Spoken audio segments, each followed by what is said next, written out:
I'm Kelsey Litchfield, and this is the Field Advisor Podcast, where I talk with local experts to unpack the latest agronomy information and research, giving you the knowledge to make informed decisions out in the field.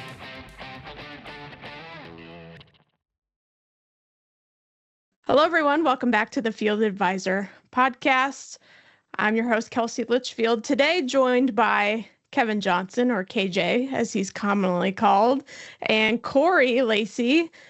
KJ's with Illinois Fertilizer and Chemical Association. Corey's with the Illinois Soybean Association. And I messaged Corey. I said, there's a lot going on right now. I don't know what to focus on. What should farmers need to know? And he goes, we need to bring KJ into this too. So KJ, I want you to start with what's happening. Give us kind of a 30,000 foot level view of what's going on in the fertilizer chemical world. Spring, planters are gradually getting out of the fields, unless maybe you're in those spots down in Southern Illinois where you're still wrapping up or haven't even turned a wheel. Again, I'm sorry if you aren't, but I really want to say, okay, if I'm listening to this, what should I know about fertilizer and chemical trends right now? Yeah. All right. Well, I first appreciate you guys asking me on. It is a way different story from every farmer's perspective. If you're from Galena, Illinois, all the way down to Cairo, there's a handful mix where we're at. I think if you're in the northwest part of the state, you're asking the good Lord for a little bit of rain right now. If you're in the center, you're feeling pretty good about stuff. And we're located and we farm with my family in Champaign, Vermont County, right? I think we feel pretty good. But once you start heading south, the southern third of Illinois, I mean, there's a lot of wheels that haven't even turned or seed in the ground. I talked to a retailer down that way. There's still some pre-plant ammonia that's still got to go on. That's how far behind those guys are. And I think retailers are trying to figure out where they're caught up at, and they might be sending guys in that part of the world just to catch up when there's a dry stretch. On the fertilizer and the stuff, I think we're in pretty good shape. I think there is some UAN tightness just in places, but I think if fertilizer needs are where we're at. I think we're over the talk of tariff. I think we're in a better spot with that than we were a month ago. But let's turn to the pesticide end. I think that's where most of the focus is at. Right now in Washington, D.C., it's a lot about MAHA. Make America healthy again. I think we're going to see a big report that's coming Thursday. We're recording this on the 19th of May, so coming up here pretty quickly. I think there will be some kind of rockiness through that, what we're just hearing temperamentally about some of those things. But we're also seeing what's coming out of the insecticide strategy out of EPA. I do think we're at a better spot with the insecticide strategy. If you guys know, a couple years ago, the herbicide strategy came out. It was pretty rocky. EPA came out with a better version that I think us as retailers and farmers can probably live with a little more, but there's still some work to be done with that. But I think the new administration did put out the insecticide strategy. I think most people think it's kind of a good offset of what the herbicide strategy is. Now, there's going to be some changes in that, but I think we're in a better place. But there's a lot of stuff going on in the industry. Most of the talk right now is what's going on out in the fields here in central Illinois. But again, if you're talking about what's going on legislatively and policy, I think everybody is really talking about what is going to come out of MAHA. And I think there's some pretty worried people what might come out of that new thing coming out. And then we can talk about Springfield. But nationally, it's all about MAHA right now through our industries. Corey just wrote a blog about the insecticide strategy, which was posted on Field Advisor. Corey, talk about that, because I know with the herbicide strategy too, there's not like something you have to change this moment right now, but it's information you should know right now. So when these labels come up again to be passed, there might be changes then. So getting yourself familiar with it right now pays off in the long end. Yeah, so Soybean Association, and I think KJ actually helped out with some of these too. We did a series of grower meetings in January and February talking about this. Everyone's talking about herbicide strategy a few months ago because, yeah, it's a framework. The herbicide strategy and insecticide strategy are frameworks that the EPA is going to use when they create their labels going forward. So any new product. And we got to see the first herbicide strategy product with Liberty Ultra this year. Yep. And I think a lot of interest in how that applied. You know, Liberty Ultra in a lot of ways was kind of an easy compliance situation, but it's a good learning curve to help guys start thinking about this. But yeah, absolutely, Kelsey. The thing here is that basically the strategies are designed to keep your products on your field, so either through runoff or drift. And so there's mitigation practices that you have to adopt to help that, and in order to use the products. And whether or not you agree with it, it's going to be what's on the label, so you have to do it. Mhm. So, and I agree with the statement that there's nothing, the fire is not, the house is not on fire at this point or anything like that, but we need to start planning. We need to start thinking about it. I think there's going to be a lot of opportunities moving forward for farmers to hear about those. Probably a lot of Soybean Association events specifically. I know KJ, your conference I guess it'll be in 26 now. We'll definitely have some content on these kind of things too. But yeah, definitely read up on it, learn more about it. We've published several articles. You can find a lot about it. But the biggest challenge is not so much compliance for growers as they're going to have to stop and look at every one of their fields and make some decisions that they've never had to think about on each of those fields. And so it takes some time. And then there's That's a lot of work. Yeah. Well, and there's a record keeping component that for a lot of guys, I'm going to be honest, it's going to feel silly. They're going to be like, why do I have to do this? But I recommend people do it because you want to be able to prove that you're innocent. You don't want to, it's a little bit of the opposite of how maybe it should be, but you want to be able to prove that you did the right thing. Or at least follow the label. Is that something they could start right now in like this waiting period? I know you can't determine how many years it will be till maybe this strategy comes into play, but what can they do right now so it's less of a burden later? Yeah, so the first thing I tell guys to do, because I know there are a lot of guys using Liberty Ultra, is go look at the Liberty Ultra label or talk to your retailer or whoever does your applications. Make sure you're doing what you need to do there. But yeah, there definitely is. So there's, starting to think about how do I control my spray drift? A lot of it is around hedgerows and things like that just aren't reasonable in most of Illinois. We don't have a lot of windbreaks in hedgerows, maybe down south, maybe up north a little bit, but most of Illinois, no. But there is a lot of things when it comes to runoff, where is my field located?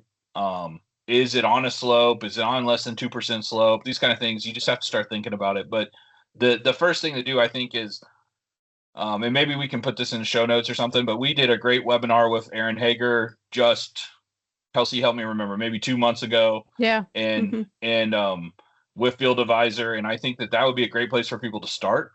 And everything that's being said about herbicide strategies should be very, very similar to what the insecticide strategy has to say. Yep. KJ, I see you nodding your head. I think you agree with that statement. No, so. I totally agree. A couple of things I would add to that is a couple key things.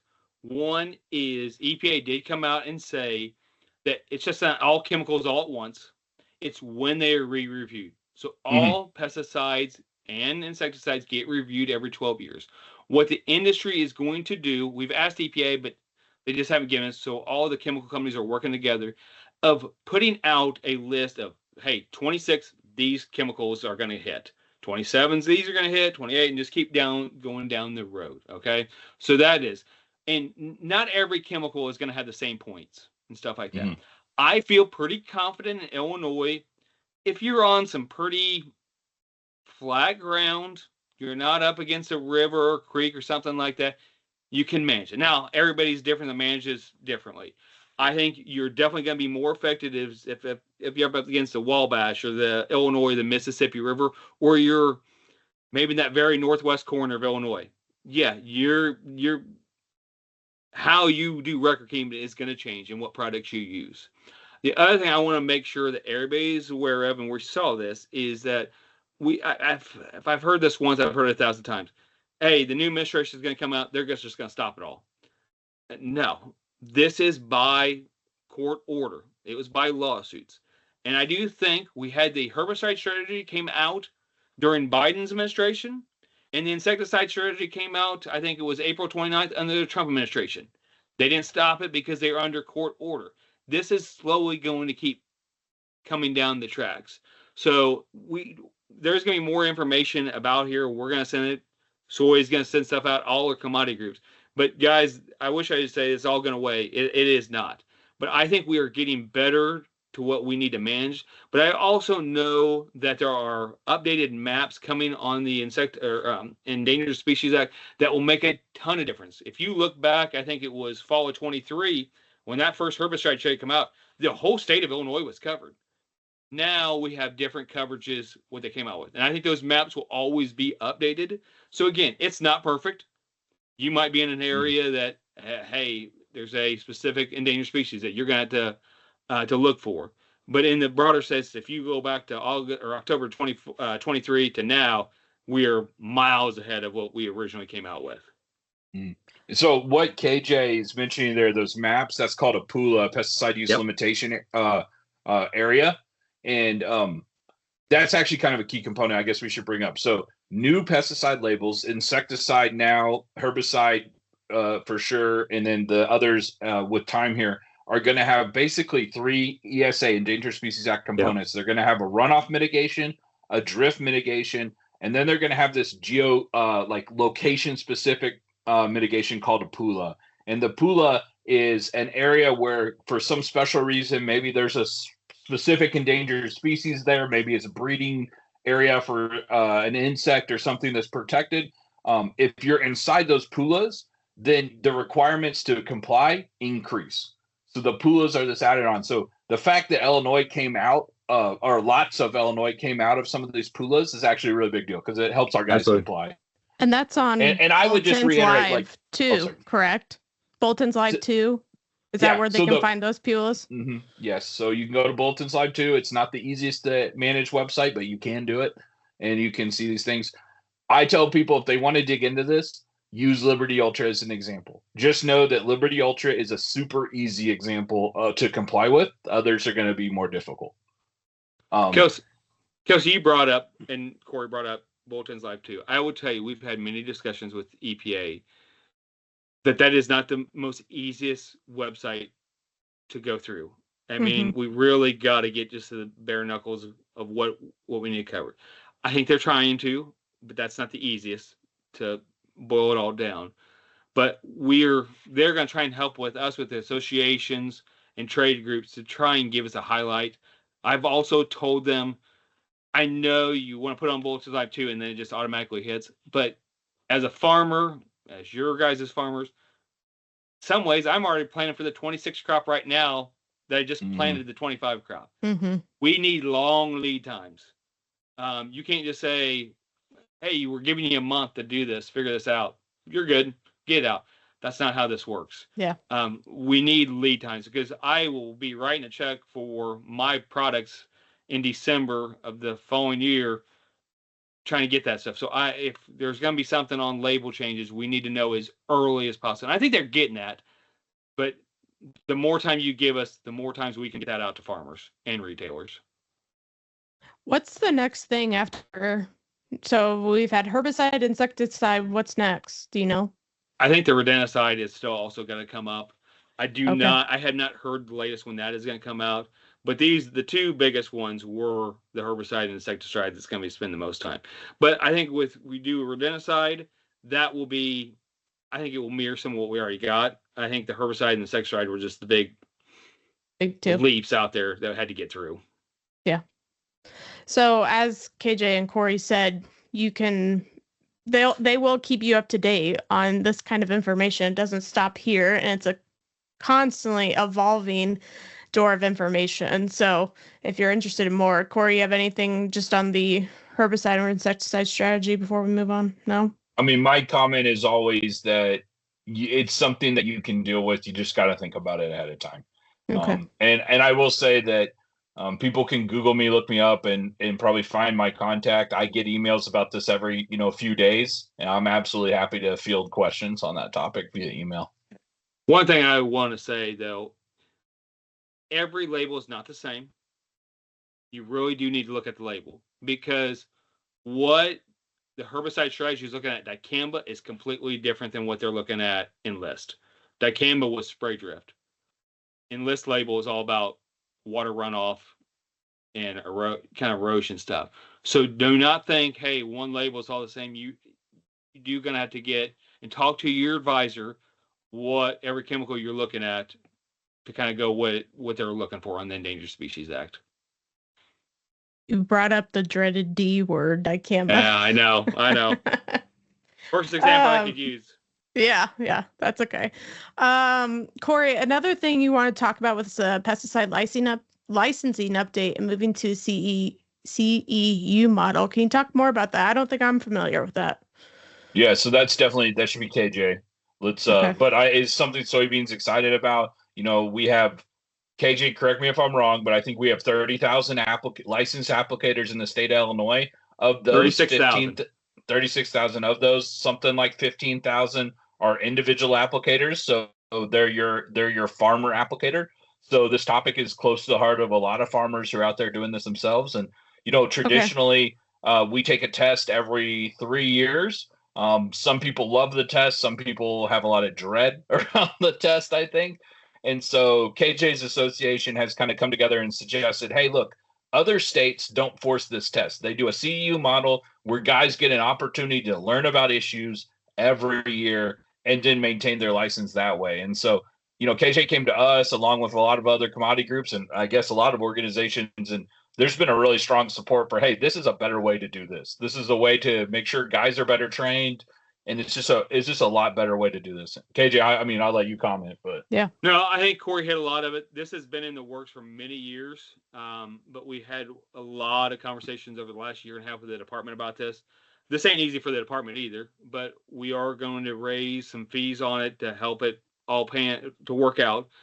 But I do want to tell people, yes, we're going to look at continue ed, but if you still like taking the test every 3 years, we're not changing that at all. We're not getting rid of that. And you're not forced to take CEUs. So there is the test that's through the Illinois Department of Ag that is approved by US EPA that you're still going to have to take the first time no matter what. You're going to have to pass that test once. After that, again, every 3 years, you can take the test and write your check back to the Illinois Department of Ag for your license.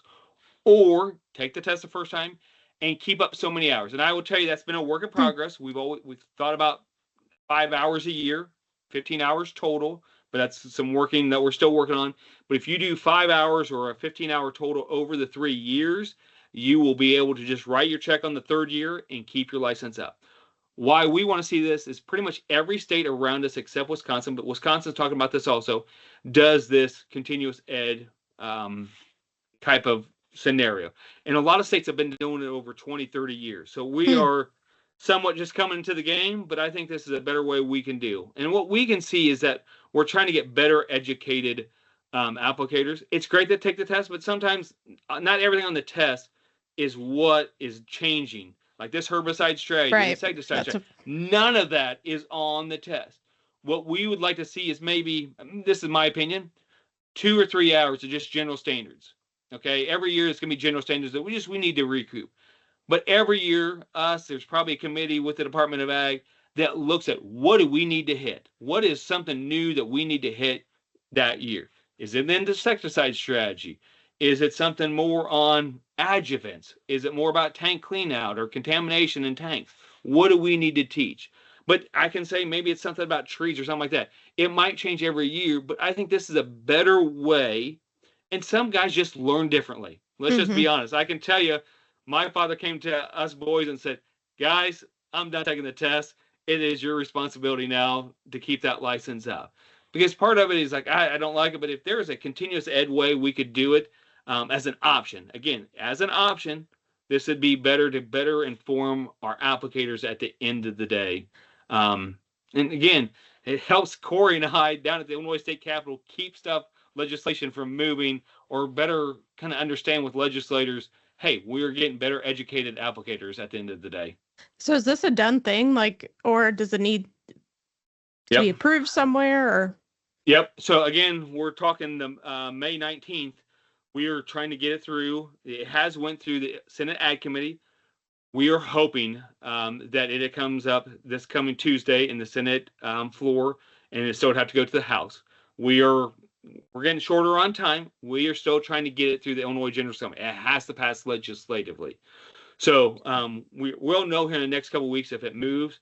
I don't think this is going away. If we do not get it done this year, we're going to keep coming back at it to take a bite at apple. Because again, I truly feel classes like this make us a better workforce at the end of the day and better applicators. And it seems like the majority wants it, correct? Yes. I mean, I have always told people out there, maybe I'll be wrong, but if we get this off the ground 5 years from now, I can at least speak for the retail industry. I think 80 to 85% of our retailers will be doing continuous ed rather than taking the test. But again, I can't see why less education is bad. So we're working through those issues. But I think at the end of the day, we'll have a better product and a better applicator. Mm-hmm. Kelsey, just want to jump in for to talk timeline a little bit. Even so, it's got to pass the Senate and then the House in the next 2 weeks, because I don't know if people are aware, but the Illinois General Assembly session ends on the 31st of May. So if that doesn't happen, then there's just a reset and we have to restart this process more or less. I know there's some alternatives there, but basically we have to restart this process and wait till next January. And why that's important is because even if this does pass in May, guys won't be able to actually start partaking in that program until 2026 at the earliest. So there's a long lead time. So I'll even be more. I'm honest with this. If we get this passed here in the next couple of weeks, it would probably not get signed till this fall. It would take in the legislation. It says take effect January 1 of 26. If we get this passed, the department's going to need a good year and a half. So the best opportunity is fall of 27. If we push back, that's why I'm making a major push. If we push back another year, you're just pushing back another year. So there is a big push, especially from IFCA and the commodity groups, but specifically IFCA, that there's only a couple or bites at the apple. And if we get it pushed again, we're just losing time to get out. So it would not, as much as I want to say, yep, we're going to have continuous ed January 26th. That's not how it's going to work. I'd love to say we still got to build the program. Because I was going to say, is it IDOA that still has to build this entire curriculum? Yes. So, but all the commodity groups would be part of this, but IDOA needs to go to a new computer system, but look at what classes are working in other states. So again, I wish I could say 6 months, we're good to go. I'll be lying to somebody to tell them that. So this is why it is so important that we just don't kick it another year, because then we're just pushing on another year from there on out. Yeah. Real quick, this is all great information. Sticking with Illinois and Springfield, pesticide legislation, anything on that end that farmers need to be like, oh shoot, I didn't know about that. Yeah, I'll take a bite at this one because we're watching it pretty closely. There was some stuff down at the Illinois General Assembly, but I would actually say it was not as much as I was thought. The last few years, we've had a lot of stuff on neonics, more bans, or just making our stuff restricted use product. The three big ones that came out this year is there was a full Roundup ban, but that's come out every year, but it's just a slow drip of that's going to come out probably every year. I don't see that going away with just some of the lawsuits that's going on with Roundup. I think that's going to keep going on. The two bigger ones here that got more conversation going on around them is a ban on 2,4-D esters. That is not in the list. That is your older forms of 2,4-D. So the stuff has more of the generics or a 2,4-D ester. There was talks about bans about that. And I'll tell you that Corey and I had many conversations with the bill sponsor on that one, and I don't think that's going away either. But I think you're going to have more conversation about that. And that's specifically more about tree damage on that 2,4-D ester product. We are working with her. I have invited her down to a retailer and our farm just to explain, but I think that is more conversations we're going to have. The last one. Hold on, KJ. That's a really key point. A lot of the pesticide legislation in Springfield across the board there is some human health concerns, absolutely. And I think the one you're about to talk about is like that. But a lot of the energy around pesticide regulation in Springfield is around tree damage, drift damage to trees. That is a huge issue because when you think about it, a lot of these policymakers are from urban areas. They hear from their constituents, oh, someone sprayed a field near me and then my 100-year-old oak or something died or got burned or damaged in some way. And, it's hard to say, hey, that spraying event actually caused that damage. But it does also raise the issue that as farmers, we just need to be, or as applicators, we need to be more aware of our surroundings. Absolutely. We need to be respectful of our neighbors in that way because we don't want to cause damage on a neighbor's field for sure. Though that said, we can't always control everything, right? Wind shifts. Absolutely. you're already out there. But KJ, sorry to interrupt. I just wanted to call that out. Totally right. And that's kind of why we want to do education, to get that information out there from there. The other one that we were going to mention is House Bill 1596. Representative Favor Diaz out of Chicagoland. She is a teacher, former teacher, but she proposed a bill that all applicators, private or commercial, would have to give a 72-hour notification to any school, park, bike trail, or home daycare. We have some concerns with that. Mm-hmm. I understand where she's trying to get to on that, but I mean, we might know where every school is at, but to know where every bike trail, park, and city or home daycare is at, and where's the information to list that? Who do we do that to? Who do we send that to? Sounds like a logistical nightmare. It is, and if you're looking at a half mile, it'd be very troublesome. Now, I'm willing to work with her and conversate with her. And again, we've invited her down to our farm and to a retailer down here, and I think she's going to take us up on it. But there's just some troublesome stuff of how we do that.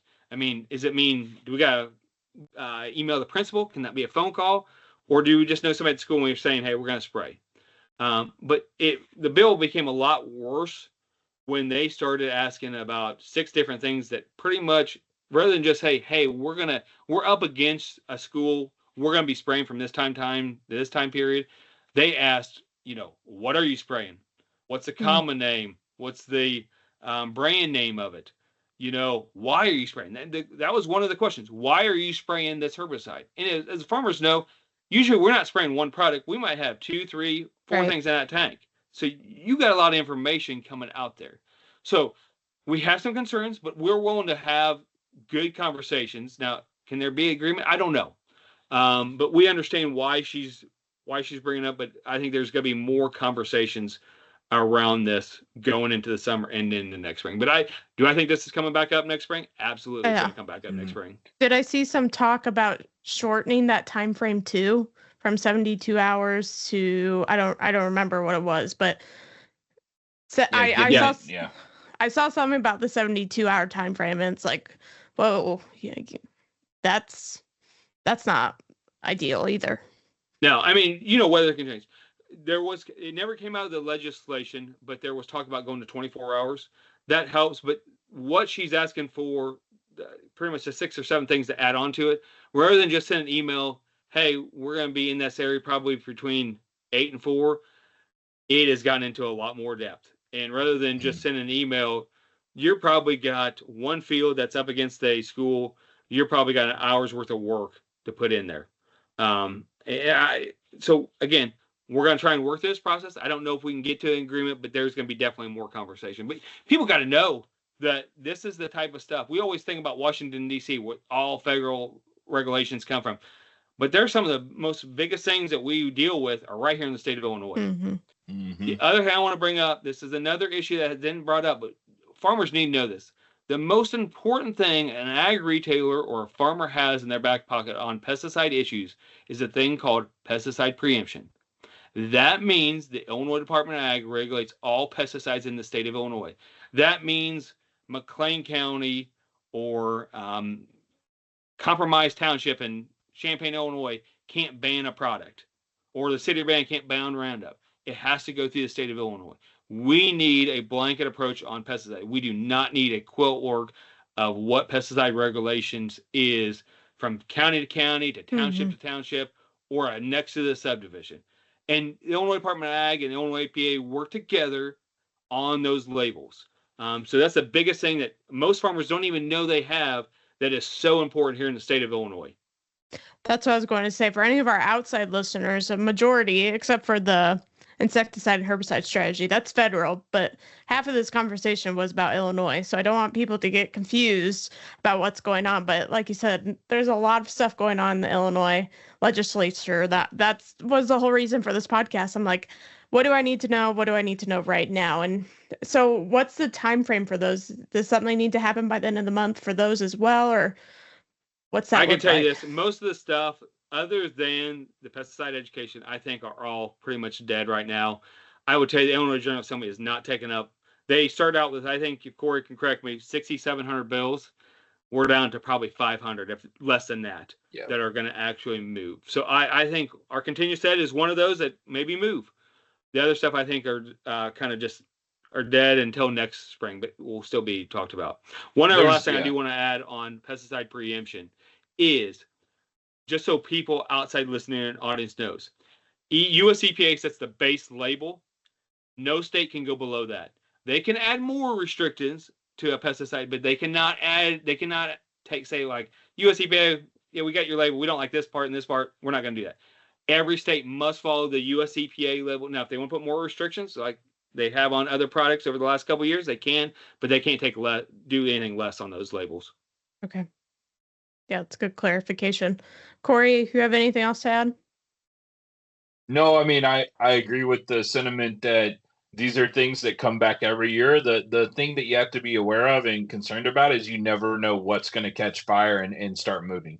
But in general, I don't see any of these. I think all of the legislators that we talked about have already agreed that they're going to hold it this year with the intent to have some conversations and bring it back. But, you know, we've all seen glyphosate in the news recently, multiple times in multiple ways, and that's definitely not going to go away. Yep. The ban around trails, that's going to come back. And one thing I like to highlight on that is, first off, take a step and think back to all your fields. I guarantee you almost everybody has one field that's within a half mile of a school, a trail, or a park. I mean, a half mile as a crow flies is out. It's a big distance. It's bigger than what people think. The other thing I like to point out is they call it a school protection bill because they're focused on schools, but there's already rules in place that say you can't apply pesticides. There's a setback. I think it's like 500 feet or 1,000 feet. I can't remember the exact. Yep. Yeah. During when schools are open, basically when students are present. So there's already protections there on top of the protections that are already established by the label. And then finally, and this is one thing that I just like to point out, is you have to notify. There would be a requirement to notify, but there's no enforcement mechanism. Like, you're not asking for permission. So all this would do is create this record of, like, Joe Farmer has applied glyphosate this many times during this farm. And it just creates this huge record of what people are doing. It's just concerning. Yeah, that kind of thing becomes concerning real fast. But because I think the farmer then thinks, well, what happens if I don't follow it? And I think I remember Dr. Hager talking about that in some of his herbicide strategy workshops. It's like, well, I've asked what happens if they don't do something, and no one really has an answer. So it's like, you have to see both ends to it if you want to move in that direction. But the whole picture's not there yet. Yeah, agreed. Okay, so I think go ahead. Again, on that legislation, there's a lot of work got to be done. I'm not saying that ever comes to fruition, but I think a lot of education has to be done around that issue before, as we would say, it's soup. There's a lot of stuff that's going to be added or taken out before we get to that process. Okay, anything we didn't hit on today? I have a feeling we'll be talking throughout the summer, that's for sure. But anything that we didn't hit on that you're like, okay, this should be on your radar? So it was mentioned at the top of the podcast, but on Thursday there is supposed to be an announcement on the MAHA. It's called the MAHA Commission Report. So again, Making America Healthy Again report, and that includes a couple people: U.S. EPA, USDA, and then the Secretary of Health. So Robert Kennedy Jr. and several other people. There is a lot of anticipation around what that report will include. And so I would just encourage people on Thursday, Friday, let's Google it. Let's learn about it. We'll probably have some outreach sharing what it says. What I like to highlight is the anticipation right now is it's going to specifically call out, or I guess the concern right now is that it's going to specifically call out certain pesticides by name. So glyphosate by name. Absolutely. And we know that the current Surgeon General, Casey Means, has spoken and called glyphosate something that's killing our soils. These kind of things come up. I'm not speaking politically about her. These are things that she has said specifically. And so we know that these things are going to get highlighted in the report. Then in a few months in August, that report's going to be followed up by a kind of a second report that specifically highlights policy recommendations. So we really want this first report to just really not mention pesticides, but if it does, then there's going to be this opportunity for engagement, because we want the people who are writing this report and making these policy recommendations to the administration to understand the value of some of these crop protection tools and how they're already being used in very safe ways. So, not a lot we can say about it at this time, but it is happening this week. It's something that people should be aware of. Always a good point. I think this is a good way to wrap it up. Always talk to your representative, your senator. And I know many people do, but I think at this time and age, I know also maybe not also talking to your own rep, but those, like you said, in the Chicagoland area or things like that. And there are opportunities through the Illinois Fertilizer and Chemical Associations, through the Illinois Soybean Association, where they are doing that. So don't think your voice is not at the table. It is. But there's also some really interesting subjects, like Corey was just saying, that are going to be coming out to keep tabs on. And make sure that, you advocate for yourself as well.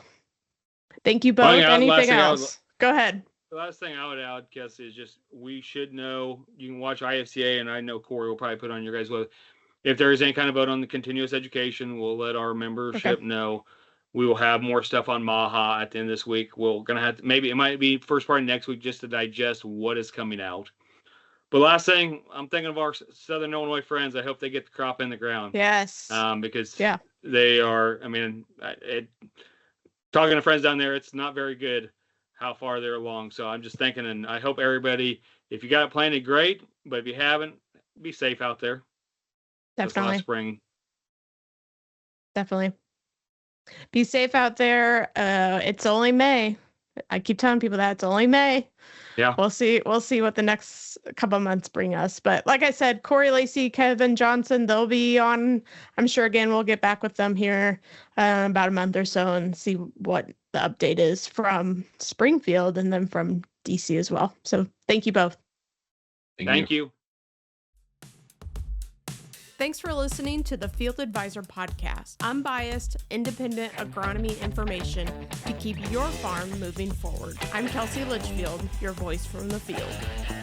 This podcast is funded by the Illinois Soybean Association Checkoff Program. Stay connected with Field Advisor on social media. Follow, like, and share to keep the conversation going. And don't forget to subscribe to the Field Advisor Podcast on your favorite podcast platform.